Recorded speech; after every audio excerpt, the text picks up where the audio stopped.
Suge was the kind of guy who didn't send a memo. He sent a message with brass knuckles. His reputation for violence made the East Coast-West Coast feud seem like a playground spat. While executives are sweating, rappers are looking over their shoulders, and producers are composing beats with an air of anxiety. Someone strolled through the chaos without a care in the world. It's none other than the godfather of gangsta rap himself, Eazy-E. While others were trembling in their timberlands, Eazy-E faced Suge like he was a pesky mosquito. In this video, we will look at why Eazy-E was never scared of Suge Knight. Fearless, Eazy-E. While many may assume that Eazy-E was scared of Suge Knight, the truth is far more intriguing. Contrary to the fabricated portrayal in the movie Straight Outta Compton, Eazy-E was never attacked or jumped by the Bloods at Death Row Records. In fact, Eazy and Suge shared a mutual respect that went beyond the surface level. They both understood the importance of keeping their streets, Compton and Watts respectively, as safe zones for their affiliates. Eazy-E, the king of Los Angeles, commanded immense respect from the rap community. Therefore, it is crucial to shed light on the untold story of his relationship with Suge Knight. Recently, a story was released that uncovered how Eazy had plans to sign Tupac with Bone Thugs, a move that could have reshaped the rap industry. However, these plans were derailed when Eazy had to focus on breaking away from Jerry Heller, his former manager. Eazy-E possessed an extraordinary ability to pull artists away from major labels. He had the power to lure Tupac away from Interscope, which was originally under the control of Warner Music Group. However, fate had a different plan. Suge Knight's Above the Rim soundtrack became Tupac's introduction to substantial financial success in the industry. It was a turning point for Tupac, who, until then, did not own his publishing rights. It was only a few weeks before his tragic death that he finally gained control over his own music. When it came to publishing rights, Eazy-E held a significant advantage over his peers, including Dr. Dre and Snoop Dogg. This ownership became a thorn in the side of Suge Knight, who knew that Eazy was reaping substantial profits from Death Row Records sales revenue each year. To understand the impact of Eazy-E's ownership of publishing rights, we must first delve into the intricacies of the music business. Publishing rights refer to the ownership and control of the musical compositions, including the lyrics and melodies. It is a lucrative aspect of the industry, as it determines who receives royalties for the use of the music in various forms, such as radio play, streaming, and licensing. Prior to his passing, Eazy-E had a firm grip on the publishing rights of his own music, as well as the music produced by Dr. Dre.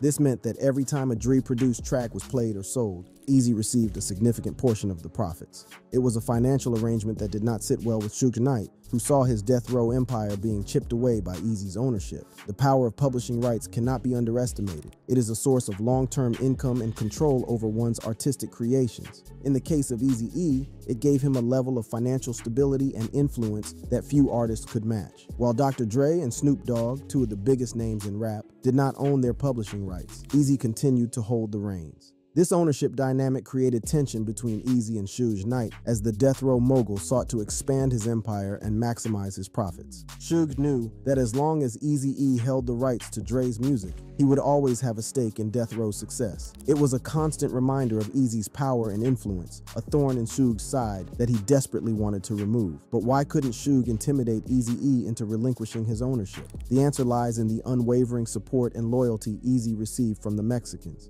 The ESCs, as they are affectionately known, held Eazy in the highest regard. Their admiration for him was unparalleled, and they were willing to go to great lengths to protect him. When you have a group of people who are willing to lay down their lives for you, you become untouchable. Eazy's ability to cross into Mexican territories within Compton and rival areas without fear of intimidation solidified his position as a revered figure in the rap industry. The ESC saw Eazy as someone who did right by them, someone who understood their struggles and represented their interests. This support from the Mexicans not only shielded Eazy from Suge's intimidation tactics, but also gave him a level of influence that extended beyond the music industry. Eazy's crossover appeal into Mexican areas within Compton and rival territories showcased his ability to bridge divides and earn respect from diverse communities. In real life, Eazy-E never made that phone call to Dr. Dre, apologizing for the past as portrayed in Straight Outta Compton. However, they did manage to make peace during the final days of Eazy's life. The original plan for NWA before Eazy's untimely passing was to reunite with Ice Cube, DJ Yella, and MC Ren. DJ Quick was set to replace Dr. Dre, and Bone Thugs and Above the Law would have been involved in some capacity. It would have been an epic reunion, a moment that could have rewritten the history of rap. For those who speculate that Suge Knight had something to do with Eazy-E's death, it is essential to understand the gravity of such an accusation.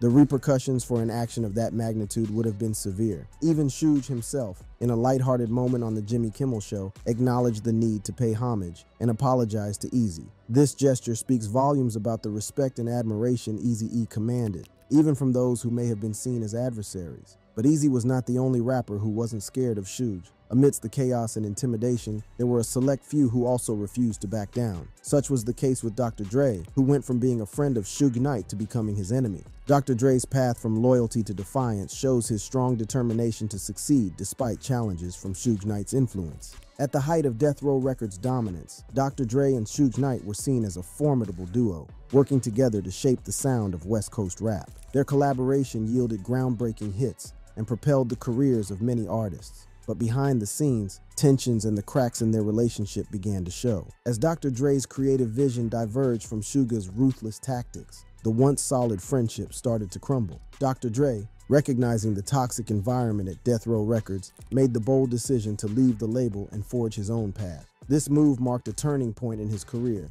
and set the stage for a bitter feud with Suge Knight. Not content with simply parting ways, Dr. Dre took legal action against Suge, suing him for unpaid royalties. He was determined to protect his artistic integrity and ensure that he received the recognition and compensation he deserved. But Dr. Dre's defiance didn't end with the courtroom battles. He took it a step further by testifying against Suge Knight in court. Dr. Dre's courage to confront and oppose Suge Knight revealed his fearlessness and determination not to be controlled by anyone, no matter how powerful. Creating his label, Aftermath Entertainment, Dr. Dre triumphed, showing that Suge Knight wouldn't stop his journey to success. He produced revolutionary albums, found new talent, and established himself as a major influencer in hip-hop history. Tupac was another rapper who never feared Suge for obvious reasons. They were associates. While Tupac was signed to Death Row Records, his loyalty to Suge Knight was always in question. He had plans to start his own label. Tupac's journey with Death Row Records began when he signed with the label in 1995, seeking a fresh start and a platform for his music. Suge Knight saw Tupac's potential and welcomed him into the fold. Together, they embarked on a journey that would forever shape the course of hip-hop history. However, as time went on, Tupac's doubts about Suge Knight's intentions began to surface. He had plans to establish his own label, Machiavelli Records, and venture into new creative territories. This desire for independence and autonomy clashed with Knight's control over his career, leading to a strained relationship between the two. Despite the uncertainties and doubts, Tupac's talent and impact on the rap industry cannot be denied. His music resonated with millions, and his unapologetic lyrics spoke to the struggles and realities of life. Tupac's ability to captivate audiences with his raw emotion and thought-provoking messages solidified his status as an icon. 50 Cent is another rapper who wasn't afraid of Suge Knight. According to Bazaar, when 50 joined Shady Records, things changed, and they started taking extra security measures with bulletproof vests and cars. Bazaar mentioned that they all seemed carefree and relaxed before 50 Cent joined the team. During the filming of the Inda Club music video, Bazaar said there was an unexpected interruption. Suge Knight, accompanied by a large group, arrived at the set. The shoot had to stop, and 50 Cent confronted Suge, but Suge didn't say anything. Instead, he looked at 50 Cent, took a puff of his cigar, blew it out, and left without further incident. It was a tense moment, but all thanks to 50, nothing escalated beyond intimidation. Suge Knight was known for being intimidating in business. He once made a rival executive undress and walked naked through offices. Even in less intense situations, he created a sense of threat, like having a bodyguard show a gun during negotiations. In this violent environment, Knight used his power to make people wait and avoid paying owed money. The fear of violence made people reluctant to speak up or involve law enforcement in checking questionable practices. Despite challenges, Knight successfully collaborated with major players in the entertainment industry. Death Row Records got financial support from Interscope and later partnered with Universal, acquiring half of the label. Knight had a significant conflict with Puff Daddy. The feud escalated in August 1995 when Knight publicly criticized Puff Daddy for meddling in other artists' work. To settle their disagreement, Conrad Tillard, the hip-hop minister of the Nation of Islam, stepped in as a mediator between Puff Daddy and Knight. Tillard encouraged Knight to stop the feud and arranged for security from his mosque to protect Puff Daddy, who was facing serious threats on his life from people connected to Knight. Suge's intimidating image led some to speculate that he might be involved in Eazy-E's death. Is Suge involved in Eazy's death? While the official cause of his death was listed as complications from AIDS, some believe that there is more to the story. One theory that has gained significant traction over the years is the notion that Suge Knight was behind Eazy-E's murder. According to the theory, Suge Knight saw Eazy-E as a threat to his own empire and sought to eliminate him. It is alleged that Knight orchestrated a plan to have Eazy-E infected with the AIDS virus, leading to his untimely demise. The motive behind this alleged murder plot was rooted in the rivalry between their record labels, with Death Row Records seeking to dominate the West Coast hip-hop scene. Supporters of this theory point to the fact that Eazy-E's health deteriorated rapidly in the months leading up to his death. They argue that it is highly suspicious for a young and seemingly healthy individual to succumb to AIDS so quickly. Additionally, it is believed that Knight had the means and connections to carry out such the sinister plan, given his influence and power within the music industry. Another piece of evidence often cited is the timing of Eazy-E's announcement about his AIDS diagnosis. Just days before his death, Eazy-E held a press conference where he revealed his condition to the world. Some believe that this was a calculated move by Knight to divert suspicion away from himself, as it would be highly unlikely for someone to be murdered immediately after publicly disclosing their illness. Furthermore, it is alleged that he used his position of power to silence those who posed a threat to his empire, and Eazy-E may have been one such target. However, it is important to note that these are all allegations, and no concrete evidence has been presented to support the theory of Suge Knight's involvement in Eazy-E's murder. However, as I said earlier, this theory is especially unlikely given Eazy's ties with the Mexicans. Another theory suggests the involvement of the Nation of Islam in the rapper's demise. Eazy-E had aligned himself with the group, and members of their security detail were reportedly guarding his hospital room during his final days. This has led to speculation and conspiracy theories surrounding their potential role in his death. To understand the basis of this theory, we must first delve into Eazy-E's relationship with the Nation of Islam. In the early 1990s, Eazy-E publicly expressed his support for the group and its leader, Louis Farrakhan. He even donated a significant amount of money to their causes, which further solidified his association with the group. According to the theory, Eazy-E's alignment with the Nation of Islam may have put him in a precarious position. Some believe that his involvement with the group and his financial contributions raised suspicions among certain individuals who saw him as a potential threat. It is alleged that these individuals within the Nation of Islam may have conspired to silence Eazy-E, fearing that his influence and wealth could undermine their own agenda. Supporters of this theory point to the presence of Nation of Islam security guards in Eazy-E's hospital room as a key piece of evidence. They argue that it is highly unusual for a rapper to require such high-level security, especially in a medical setting. This has led to speculation that these guards may have been involved in more than just protecting Eazy-E, but rather monitoring and controlling the situation. Another aspect that fuels this theory is the mysterious circumstances surrounding Eazy-E's rapid decline in health. Some question whether his illness was truly a result of AIDS or if there were other factors at play. The theory suggests that the Nation of Islam may have had access to resources or knowledge that could have facilitated Eazy-E's demise, making it appear as a natural progression of his illness. Again, these allegations remain unproven, and there is no concrete evidence linking the Nation of Islam to Eazy-E's death. The group has vehemently denied any involvement, stating that they were simply providing security for a prominent figure within their community.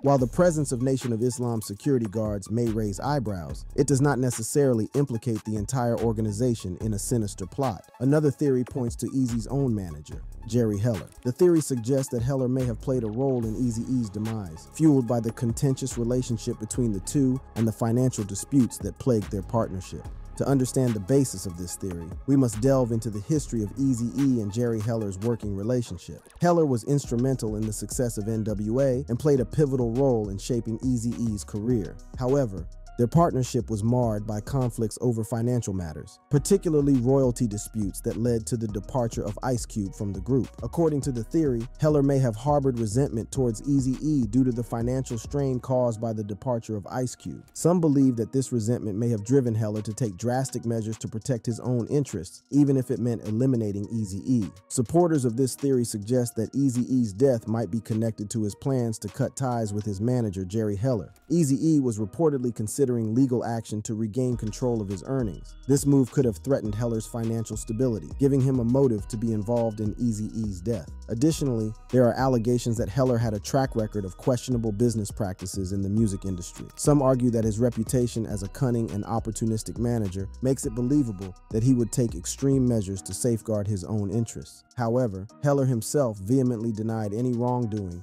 and maintained his innocence until his passing in 2016. While the strained relationship between Eazy-E and Jerry Heller may raise suspicions, it does not definitively prove Heller's involvement in Eazy-E's death. Another theory implicates the Jewish Defense League. This theory suggests that the JDL attempted to extort money from Eazy-E prior to his death. To understand the basis of this theory, we must examine the events leading up to Eazy-E's passing. It is alleged that the JDL, a right-wing organization known for its controversial tactics, targeted Eazy-E due to his financial success and prominence in the music industry. According to the theory, the JDL saw an opportunity to exploit Eazy-E's wealth and influence for their own gain. It is believed that they approached him with demands for a substantial sum of money, threatening to expose damaging information or engage in other forms of harassment if their demands were not met. Supporters of this theory point to the fact that Eazy-E was known for his philanthropy and willingness to support various causes. They argue that the JDL may have seen him as an easy target, assuming that he would comply with their demands to protect his reputation and avoid potential scandal. Furthermore, there are claims that the JDL had a history of engaging in similar extortion attempts and intimidation tactics. Some argue that their alleged involvement in Eazy-E's death fits a pattern of behavior exhibited by the organization. The idea that the JDL played a role in Eazy-E's death might sound unlikely to some, but considering the intense rivalries and power struggles in the rap industry at that time, it's not something we can completely ignore. The JDL's controversial involvement adds an interesting twist, making us question the real story behind Eazy-E's passing. Let's look at Eazy's rise to fame. The godfather of gangsta rap. Eazy-E, born Eric Lynn Wright, came into the world on September 7, 1964, in the heart of Compton, California. Growing up in this city, Eazy-E was exposed to a challenging environment that would shape his experiences and influence his music. At the time, Compton was a city plagued by gangs, crack cocaine, police brutality, and the failure of anti-poverty efforts. It was a place where survival was a daily struggle and opportunities for success were scarce. Eazy-E's upbringing in this harsh reality would become the foundation for his artistry. Education was not a priority for Eazy-E. He failed to graduate from high school and instead he turned to the streets to make a living. The allure of the drug trade proved to be a tempting path for many young individuals in Compton, and Eazy-E was no exception. He found himself deeply involved in the narcotics business, navigating the dangerous world of drug dealing. But amidst the chaos and desperation, Eazy-E discovered a passion for music. He saw it as an escape, a way to express the harsh realities of his surroundings. Eazy-E's early influences came from the streets of Compton, where he witnessed the struggles and injustices faced by the black community. The sounds of funk, soul, and early hip-hop resonated with Eazy-E, and he drew inspiration from artists like Ice-T, Grandmaster Flash, and the Furious Five. Their music spoke to the marginalized and oppressed, giving voice to the frustrations and anger that is rooted beneath the surface. Eazy-E's experiences in Compton and his involvement in the drug trade provided him with a unique perspective. He witnessed firsthand the impact of poverty, violence, and systemic racism on his community. These experiences would become the fuel for his lyrics as he sought to shed light on the harsh realities of life in Compton. In 1986, Eazy-E founded Ruthless Records, a label that would become synonymous with the unapologetic sound of gangsta rap. With his entrepreneurial spirit and determination, Eazy-E funded the band's studio time and led the marketing efforts for the record company. Ruthless Records provided a platform for artists to express their raw and uncensored stories, giving a voice to the struggles and realities of life in the streets. NWA, short for Niggas with Attitudes, was one of the earliest and most influential groups signed to Ruthless Records. Composed of Arabian Prince, Dr. Dre, DJ Yella, Ice Cube, MC Ren, and Eazy-E himself, NWA pushed the boundaries of rap music with their controversial lyrics and celebration of drugs and criminality.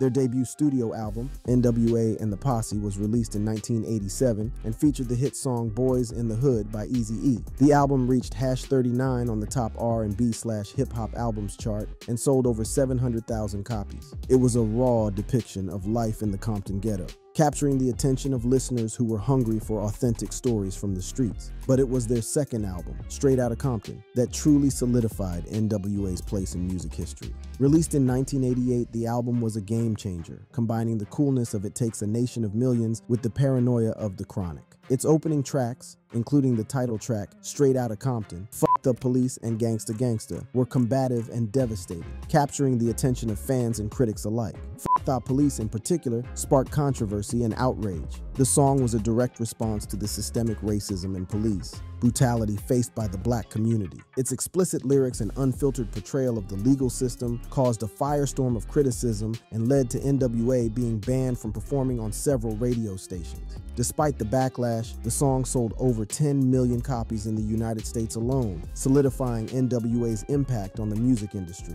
NWA's music was politically charged, addressing issues such as racism, police brutality, and the struggles faced by the black community. Their intense loathing of the legal system and their unapologetic celebration of drugs and criminality caused further controversy. But for many listeners, their music was a reflection of the harsh realities they faced, giving them a voice and a sense of empowerment. Eazy-E often tried to troll his legacy, accepting an invitation to dine at a right-wing White House for publicity. This move drew criticism from the hip-hop community, who saw it as a betrayal of the movement's roots and values. Furthermore, Eazy-E faced backlash for his support of the officers involved in the brutal beating of Rodney King. This support further strained his relationship with the hip-hop community, as many felt he was turning his back on the struggles faced by black Americans. After the fallout with Ice Cube and Dr. Dre, Eazy-E went solo and became a rap icon. His first solo album, Eazy Does It, came out in 1988 and was a big success. It featured hit songs that are now considered classics in the genre. Real Motherfucking G's was one of the standout tracks from the album, a scathing diss track aimed at his former NWA bandmates. Another notable track from Eazy Does It was Any Last Words, a song that showcased Eazy-E's storytelling abilities. With his unique style and vivid lyrics, he painted a picture of the harsh realities of street life, giving listeners a glimpse into the world he came from. Eazy Does It achieved chart success, reaching #41 on the Billboard 200 chart and selling over 2 million copies. The album solidified Eazy-E's status as a solo artist and further cemented his impact on the rap industry. However, tragedy struck in 1995 when Eazy-E received a devastating diagnosis. He was diagnosed with HIV/AIDS, a disease that would ultimately claim his life. Even after learning he had AIDS, Eazy-E was committed to using his influence to teach people about the disease. In his last moments, he expressed a strong desire to turn his diagnosis into something positive, aiming to raise awareness and help prevent others from going through the same experience. On March 26, 1995, at the age of 30, Eazy-E passed away, leaving behind a legacy that would forever shape the rap industry. Eazy-E's impact on the rap industry cannot be overstated. His unique delivery, outrageous lyrics, and unfiltered storytelling paved the way for future generations of artists. Dr. Dre, a former bandmate of Eazy-E, was strongly influenced by him. They were both part of NWA, and Dr. Dre saw Eazy-E's success up close. Eazy-E's drive to create music that captured street life inspired Dr. Dre. In turn, Dr. Dre became a major hip-hop producer, shaping West Coast rap and helping artists like Snoop Dogg and Eminem rise to fame. Snoop Dogg also sees Eazy as a big influence on his career. Eazy-E's distinctive rap style and confident charisma heavily influenced Snoop Dogg's smooth delivery and laid-back approach. Eazy-E's bold embrace of gangster rap and his knack for gripping storytelling motivated Snoop Dogg to create his unique place in the rap scene. Eminem also credits Eazy-E for influencing his music and career. Eazy-E's boldness in challenging music norms resonated with Eminem, who faced similar criticism for his provocative lyrics. This influence is evident in Eminem's raw and honest delivery, addressing tough topics with vulnerability. Eazy-E's impact extends beyond individual artists. He, along with NWA, laid the groundwork for gangster rap, allowing future artists like Kendrick Lamar and J. Cole to tell their stories authentically and without censorship. Gangster rap continues to shape the rap industry, pushing boundaries in music expression. If you enjoyed this video, click on the card showing on your screen right now for more videos.